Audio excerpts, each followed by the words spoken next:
Chapter 4 is focused on identity and community and its relation to victimization rates.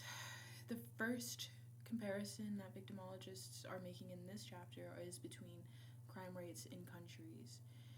Global crime patterns are studied by victimologists, and they derive their information from various sources. One of them is the Drug and Crime Branch of the United Nations.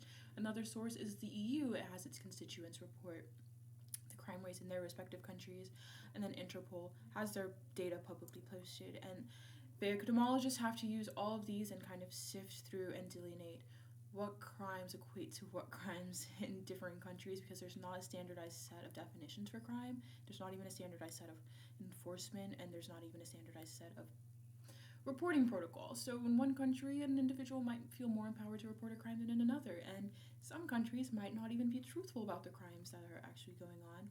The textbook gives a very, very scary quote saying that some governments do not routinely disclose reliable and up-to-date data about crime rates, probably because their regimes fear higher rates will damage their nation's public images and scare off potential tourists and investors. So to me, this essentially is saying that both law and order are politically and culturally influenced, and it's not necessarily about morals, but the society at the time.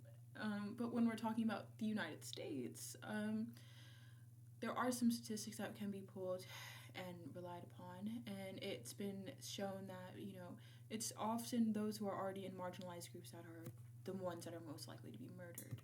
For example, it's most likely that Black Americans, in comparison to other ethnic groups, are going to be murdered, those of a lower socioeconomic status.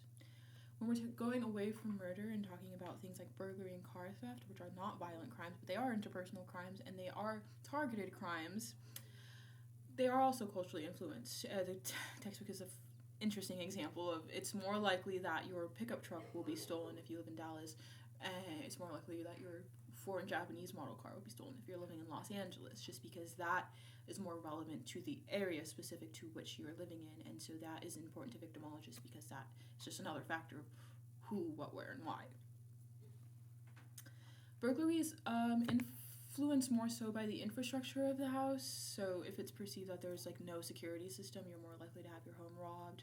Accessibility in comparison to the criminal, and the lack of supervision. So it's also often perceived that richer people have higher security systems and they have more people home and all of these things, and so they're less likely to be targeted, and it's actually poor people that are stolen from, again reinforcing this negative feedback loop of those who are already suffering are being made to suffer more.